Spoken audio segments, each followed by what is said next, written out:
entertaining. Let's put it this way, it's entertainment, and this is what we do. It's wild, and it's all entertainment. This is going to be one thrilling show, folks. Hello, everyone. I'm Big Daddy Don Garlitz. And I'm Kenny Youngblood. And welcome to the Museum of Drag Racing. We're here to bring you the very best in drag racing entertainment. And this edition of Nitro Warriors is called Track Extreme. And boy, it is extreme. We're talking exhibition cars like Les Shockley's Shockway. You mean that triple-engine truck? You got it. How about Doug Rose and the Green Mamba?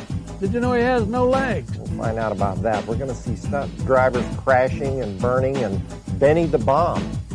Benny the Bomb, he blows himself up with dynamite. So we'll be back with Track Extreme right after this break.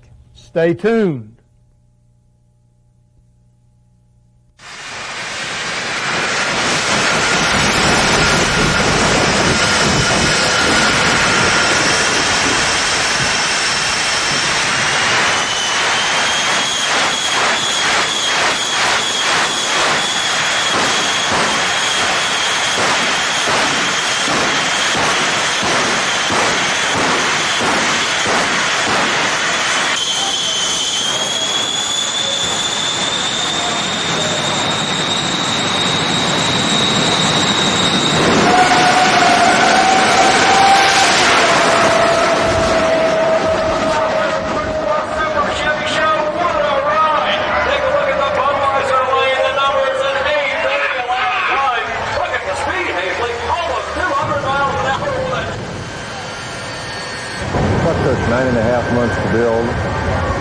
$250,000 to build it. It's a stock 1984 Peterbilt cab, and the front end is special made from fiberglass. So is the sleeper that's on it. The chassis is made from about $8,000 worth of 4130 chromoly tubing. This thing is almost like a space shuttle. It has so many different redundant features as far as the safety things. You know, it's got 2 or 3 different ways to shut off the engines, and 2 different parachute setups, and just a multitude of different safety things built into it. This truck, because of the power and the engines and everything in it, it creates a lot more noise and everything inside the cab. It's like an echo chamber in there. It's actually probably the most exciting part of this whole act is when you're up there at the starting line and before you leave. Because of the mass of the vehicle, it doesn't run as fast as a lot of the cars that I've driven over the years. So it's not quite as exciting to me going down the track because it does handle so well. I like a car that doesn't handle that good, something you have to kind of fight, you know, get down a racetrack. In theory, and only theory of course, because the truck couldn't take it or this old driver couldn't handle it, but this truck has enough power to run over 2,000 miles an hour. Everybody always asks me what it feels like to sit in this truck at the starting line and what you think about. I really don't know how to answer that because I don't know how to compare it to anything else I've ever done. I know the feeling going down a racetrack must be something like the clown experiences when he gets shot out of a cannon there at the circus. The only difference is as soon as he leaves the barrel of the cannon, he slows down and we keep right on accelerating.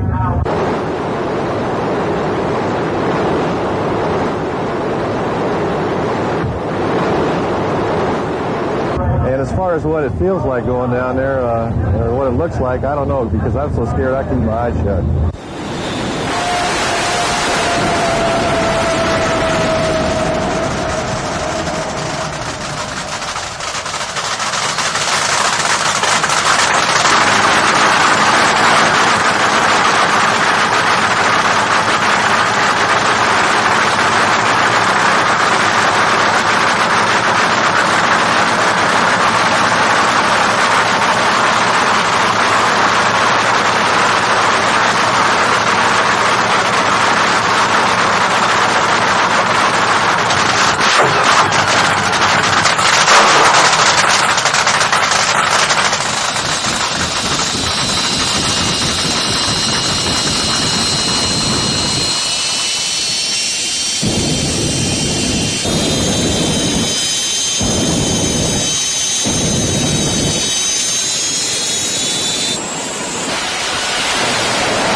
A jet car burn, the most awesome display of smoke and fire and fury ever seen.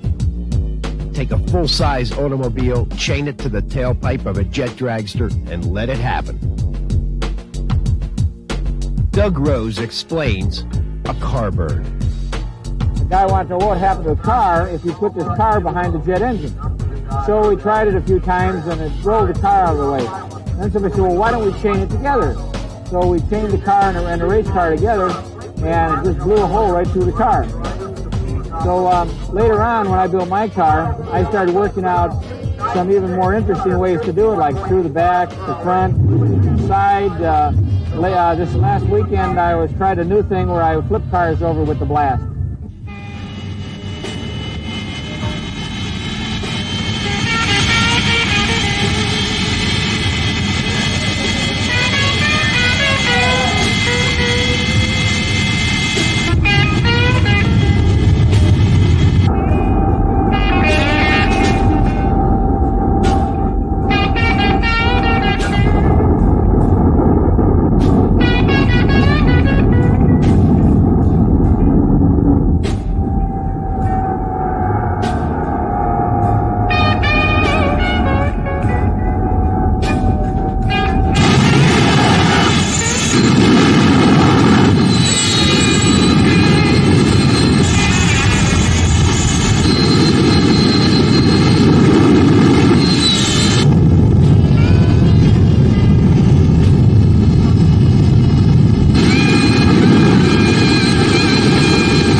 It was 20 years ago, while Doug was driving Walt Arfond's Green Monster, that he suffered the most horrendous accident in jet car racing.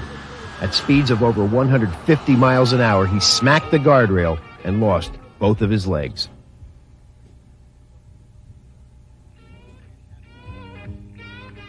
The crash happened so quickly, Doug never realized the seriousness of his condition. I didn't know my legs were cut off at the impact. I turned the car on, and it was an uphill shutoff area.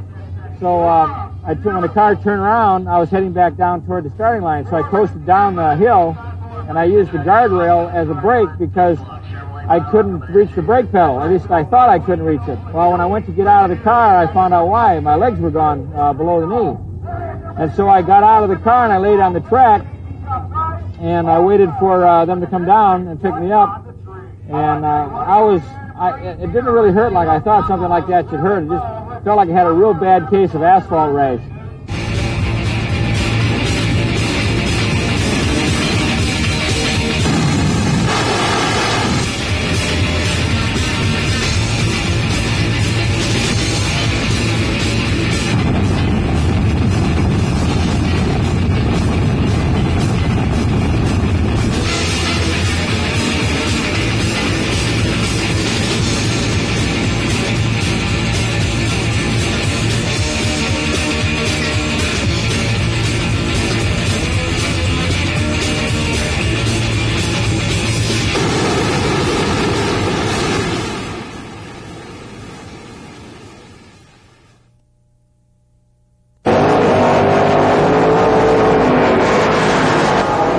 Type cars with funny car motors, ladies and gentlemen, the Wild Bunch.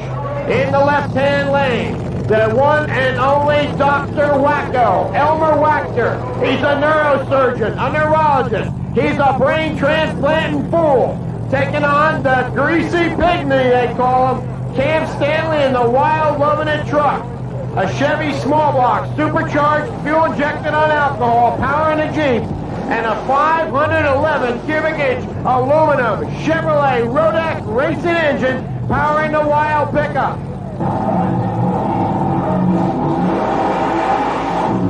How'd you like to drive these cars on the street wild? I'll tell you. Backing up after their first burnout, the crew members guiding them back. We're going for a roar on wheels here today at New England Dragway. Ground pound astounding, earth-shaking road warriors of the quarter mile, the Wild Bunch, the craziest cars you'll ever see go down a drag strip. Here we go. Side by side off the starting line, Cam Stanley's Love-It truck with a big box Chevy leading the way through the lights.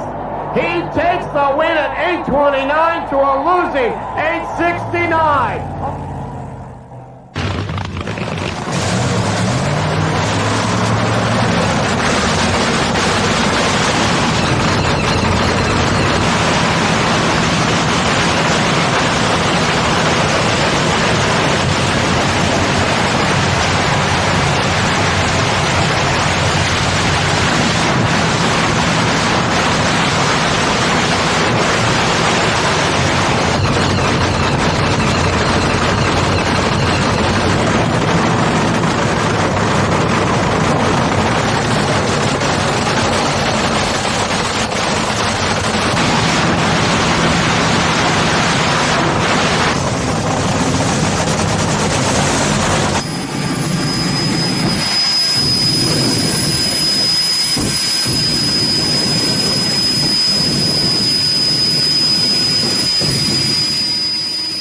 Jet cars at night are probably so awesome, it's hard to describe in words because there's already a lot of fire coming out of them that you can see in the broad daylight. But you take that at night and you put two of them on the starting line side by side and you have probably the most ferocious, awesome show that you could possibly witness. And they're doing those burner pops, and when they leave the line with that afterburner on, even I get excited.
This is my business office. This is the capsule that I ride in. It's all built out of 4130 chromoly steel. It's a very strong cage area. And this is a JT12 Pratt Whitney jet engine that powers the car.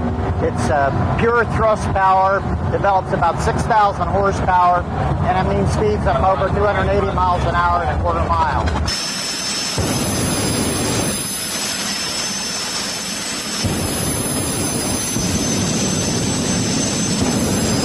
These chassis are designed by my brother Phil and built by Pete Miner down in South Carolina. Extremely safe car. You're looking at the fire bottle there. It's got 11 pounds of halon gas that is all plumbed into the capsule there. When the body shuts, it puts all that fire extinguisher fluid right in the capsule with me. This body's made out of carbon fiber and Kevlar, very lightweight. The car weighs about 1,760 pounds, ready to race. Hi, I'm Roger Gustin. I've been racing jets now for over 20 years. This is our 35th year of racing, and once I got into the jet business, I really loved it. I got out of the NITRO funny cars to drive jets, and I just don't think you can beat jets. They're good, fast, reliable race cars. Cost a lot to build them, but we don't have that never-ending breakage problem that you experience with the fuel cars. The afterburner more than doubles the power of the jet engine, but We use it also for a lot of show business back behind the starting line with all the fire show and the burner pops we do. And basically what we're doing is lighting the afterburner and shutting it off real quick.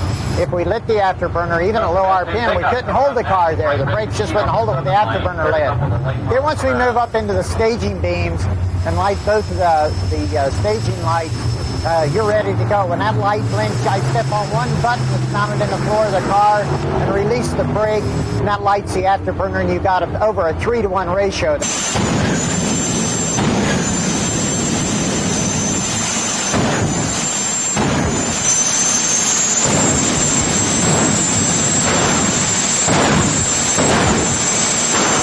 Driving a jet is very exciting. You've got about you can have up to about 4 Gs of pressure that's pushing you back in the seat. The instant you cross that finish line, you put these parachutes out. And the instant it deploys, it's about 5 Gs negative that's literally trying to pitch you out of the front of the car. We actually stretch these 3-inch wide, 10,000 pound per square inch belts when that parachute opens. You feel good that it's open, but it's a little bit hard on the body.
Simon Dave Miller is my name, and my car behind me is a 1955 Thunderbird powered on nitromethane.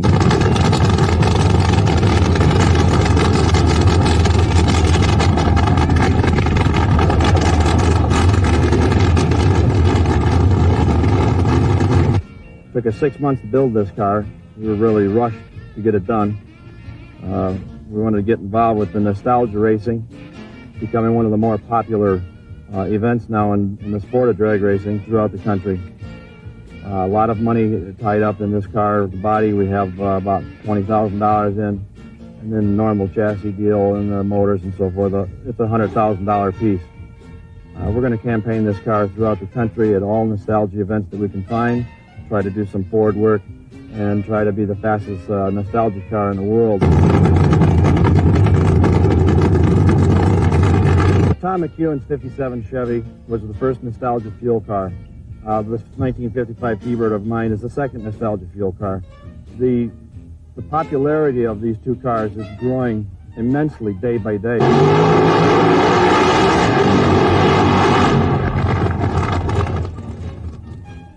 The operation of this car is the same as any other fuel funny car or a fuel dragster.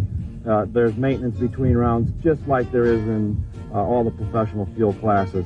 This is not a weak motor. The one that Tom McEwen's using is not a weak motor. Our cars are duplicates of the fuel cars that run at the national events As a matter of fact, you'll be able to watch McEwen and myself at all IHRA events this year, which is all-out competition.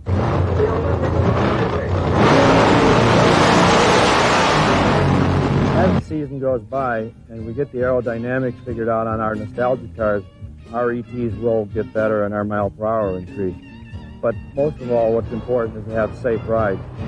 If we don't have these cars slick enough to go the 260s and 70s or to go the 520s, we won't. We'll be happy with the 550s at 220, 230. I think you'll see it. You'll see good side-by-side competition in our nostalgia racing.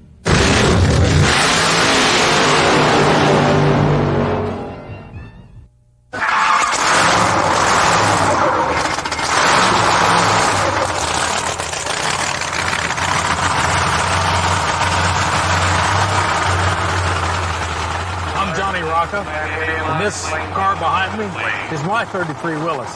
It's a kind of an answer to our nostalgic drag racing. We had been on tour for a couple of years with K.S. Pittman's car and with the Stonewoods and Cook car, and when we got done with that, the nostalgia was still there, so we decided to build this car. Dan Dooley, doing the driving. Johnny Rope's car. Gary Hart. The only thing I can tell you is that I've been doing it since I was 16, over 30 years, and it's just in the blood. It's to take a machine like this and create this living, breathing machine, and to see that machine live and start and run, it just becomes a personality of itself. And it just becomes a part of you, and it's just like 30-weight motor oil coursing through your veins.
Hi, I'm Rod Sabry from Millers, Maryland.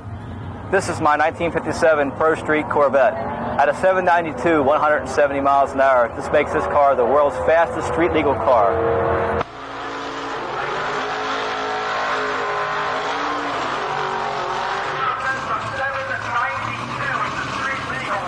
This car is kind of neat because when we say street legal, we mean street legal. We ran that time in street trim through the mufflers. It has a 600 cubic inch Charlie Garrett motor, and it's one carburetor, and it does have a power glide transmission, which is kind of unusual for a car like this. So we want to stay with the power glide because it's more streetable than like a Lenco. It's not going to be as quick as a Lenco transmission, but we feel like we make up for it in other areas. It has a 9-inch Ford rear end, pretty standard, and it's a real streetable deal. It's fast and really streetable. It doesn't overheat. We've got a big radiator in the car.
They call him TV Tommy Ivo. That's because he not only put on a good show in his race cars, but he was actually in show business, wasn't he, Don? He made dozens of TV shows and movies.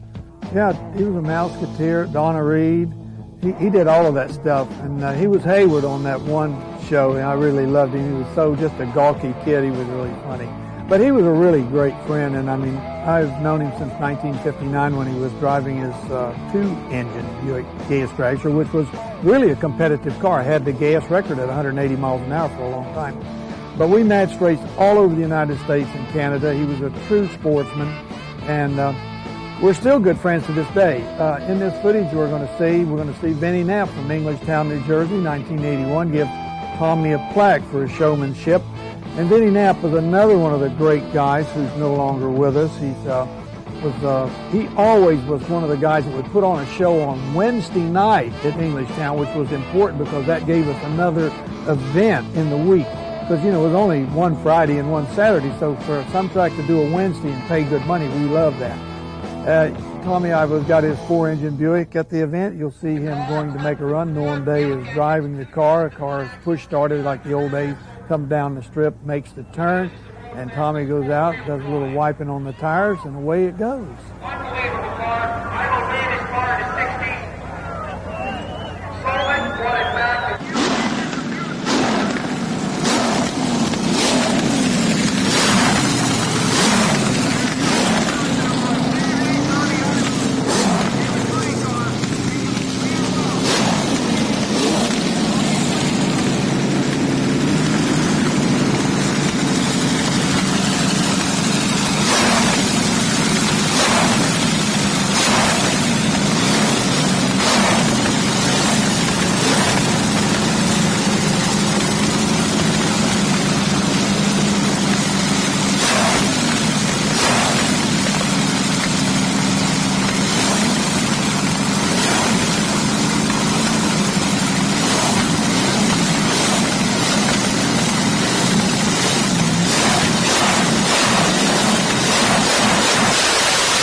That Ivo was a showman.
Spanish matador, the quintessential urban legend, Benny the Bomb, or Boom Boom for short, makes his grand entrance onto the drag strip at Englishtown Raceway Park.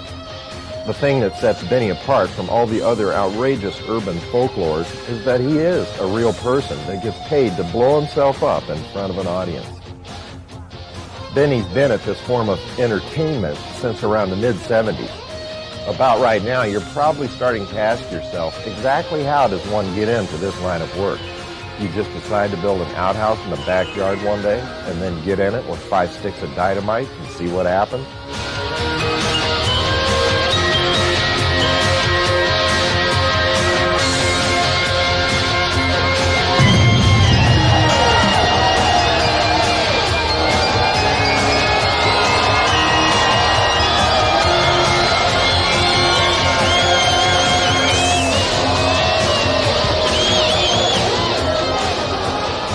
The technology of research and development, well, it's Benny's trade secret. However, the Englishtown Raceway fans simply love old Benny.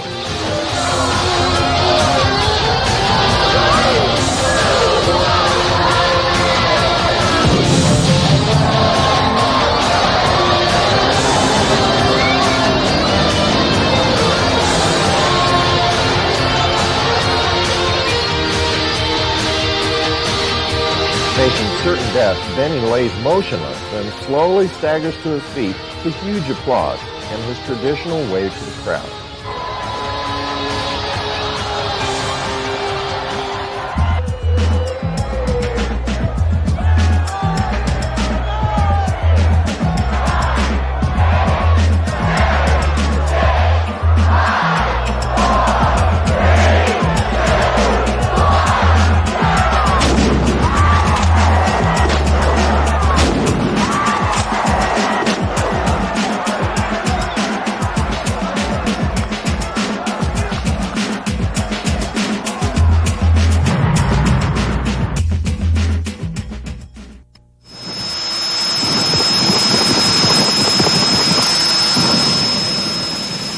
Think of a giant roller skate with a big balloon blown up and then released. That's a jet dragster. Technically, it's a tube chassis constructed from chrome moly tubing surrounded by aluminum panels for a streamlined look. The engines are a variety, from J34 Westinghouse jet engines to the large J60 of Doug Rose's Green Mamba.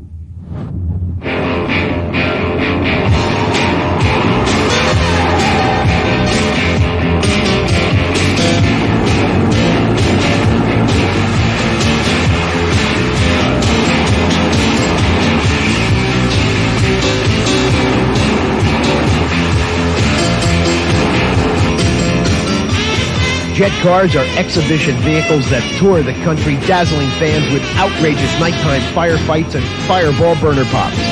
They are tremendous crowd pleasers and come in a wide assortment of designs. The most popular car in the circuit belongs to the quickest and fastest lady in the sport, Aggie Hendricks.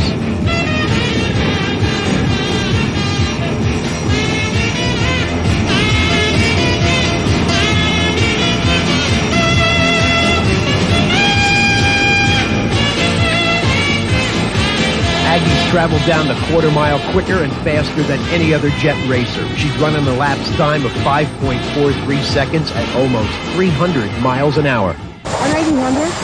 I'm the part owner and operator of the Odyssey Jet-dragster. It's currently one of the quicker running dragsters. We've run 5.46 seconds elapsed time in a quarter mile, and we've run 293.35 miles an hour, which is a personal best, and it's definitely a best for the female aspect of drag racing.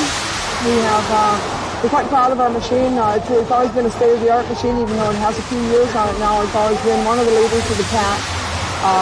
I've been driving personally for 9 years now. God, I can't believe that, but it's one of the things, you get hooked on it and you stay with it, and I think the attractive aspect of drag racing is that you're self-employed. As a result, you have to be self-motivated. You pick your own hours. It's kind of like being in show business. Females in the business are very, very supportive. The women out there, they go, oh, this is really great, and you're doing a job, and you're really representing us, and it's really for them that, you know, that I want to do well, because I don't want to shame myself.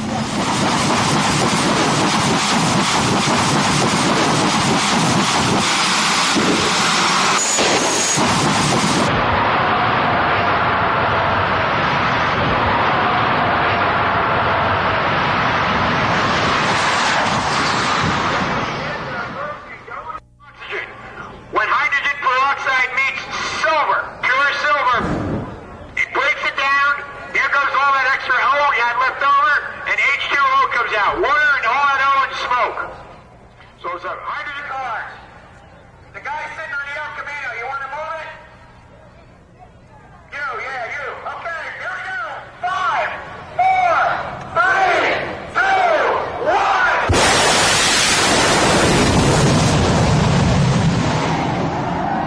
rocket car. In a jet car, you get the big jet engine. In the funny car configuration, the driver sits beside this big engine turning 10,000 RPM. And a rocket, it's just a little rocket motor in back of the driver, and he's not near any moving parts, and you just push a pedal and they run this hydrogen peroxide out into the rocket engine, and away you go, big time. Instant thrust. Instant thrust.